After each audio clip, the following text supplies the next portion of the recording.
ओम शांति। आज हम सुना रहे हैं कि हमें पढ़ाई में मन क्यों नहीं लगता है, चाहे छोटे हो या बड़े हो। लेकिन आज कई पेरेंट्सों का या टीचरों का भी ये कहना है कि आजकल के बच्चों में पढ़ाई के इंटरेस्ट बहुत कम हो गया। पढ़ाई में उनको मन ही नहीं लगता है। फिजिकल एक्टिविटी उसको जितना इंटरेस्ट से करते हैं, पढ़ाई में उसका मन ही नहीं लगता है। ये कारण क्या है? लेकिन यह बात सिर्फ छोटे बच्चों के लिए नहीं है, आज कई बड़ों को भी पढ़ाई में मन नहीं लगता है। तो इसका कारण क्या है? उस कारणों को भी हमें समझना है और हमें चेक करना है और अपने को चेंज करना है। पढ़ाई में मन नहीं लगता है, उसके लिए मुख्य 4 बातें हैं। 4 बातों में से जो पहली बात है वो है जरूरी हम कहाँ तक समझते हैं। अब देखिए, जिस बात के लिए, जिस काम के लिए हम जरूरी समझते हैं, उसके लिए हम कैसे करते हैं? सब कुछ हम एक तरफ कर लेते हैं और उस काम के लिए, उस बात के लिए हम एक्स्ट्रा समय देते हैं, एक्स्ट्रा हम मेहनत करते हैं। उसके लिए हम खाना पीना सब कुछ हम भूल जाते हैं, लेकिन उसके पीछे हम समय देकर उसको पीछे मेहनत करते हैं। जो बात हम जरूरी समझते हैं उसके लिए हम ऐसा करते हैं।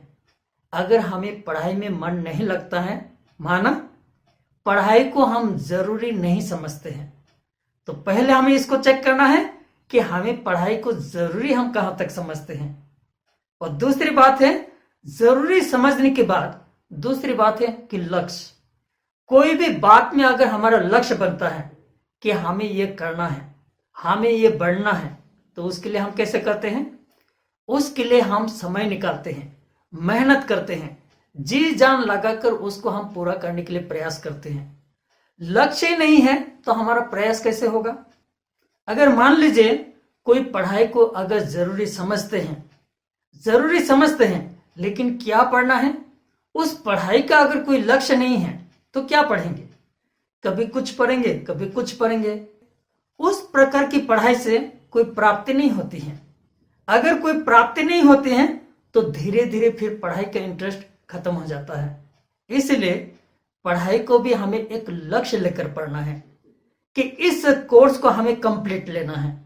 कोई भी बातों को अगर कंप्लीट नॉलेज हमारे पास आते हैं तो हमें वो प्राप्ति हो जाती है, वो हमारे जीवन की एक शान बन जाती है। इसलिए पढ़ाई को भी हमें एक लक्ष्य लेकर पढ़ना है। बिना लक्ष्य लेकर हम कोई भी बातों में हम आगे बढ़ ही नहीं सकते, बुद्धि भटक जाएगी। अब देखिए, जैसे कोई एक नाव को कोई बड़े तालाब में या तो कोई बड़े लेक के बीच में अगर छोड़ दिया जाए, वो नाव कहाँ जाएगी?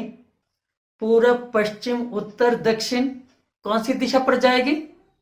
उसकी कोई अपना दिशा नहीं है, वो भटकेंगे क्योंकि उसका कोई चालक नहीं है, लक्ष्य नहीं है कि जाना कहाँ है। अगर लक्ष्य नहीं होता है तो भटकेंगे। इसी प्रकार हमारे जीवन में भी, पढ़ाई में भी एक लक्ष्य चाहिए। हमें क्या पढ़ना है और उससे हमें बेनिफिट क्या होगा उसको भी हम सामने रखें। तो पढ़ाई में हमें लक्ष्य चाहिए।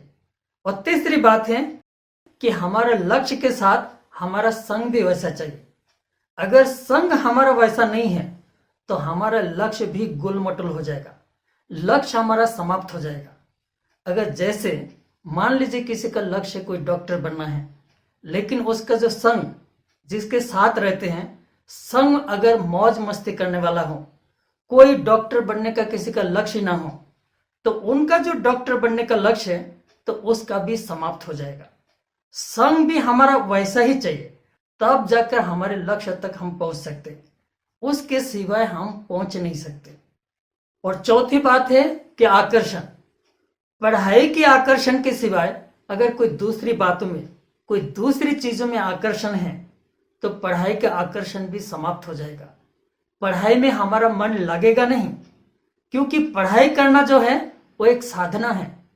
इस साधना में हमें एकाग्रता चाहिए, लेकिन लोग बिना एकाग्रता से, बिना साधना से प्राप्ति चाहते हैं। इसीलिए लोग ज्यादातर क्या करते हैं? सोशल मीडिया से वो इंफॉर्मेशन लेना चाहते हैं, जानकारी लेना चाहते हैं, समझना चाहते हैं। सोशल मीडिया में वो ज्यादा आकर्षण होता है और ज्यादा वैरायटीज होते हैं, और उसको यूज करने के बाद हम अगर पढ़ाई करने के लिए बैठेंगे तो पढ़ाई में हमारा कभी भी मन लगेगा नहीं। इसलिए पढ़ाई के समय हम कभी भी सोशल मीडिया, डिजिटल इंफॉर्मेशन लेना हम बंद कर दें, तब हम एकाग्रता से पढ़ाई में हमारा मन लगेगा। ये जो हम 4 बातें सुनाए, इन चारों बातों को अपने अंदर में चेक करना है और हमें चेंज करना है, और उस प्रकार से हमारे मन और बुद्धि को पढ़ाई में हमारा एकाग्रता लानी है। ओम शांति।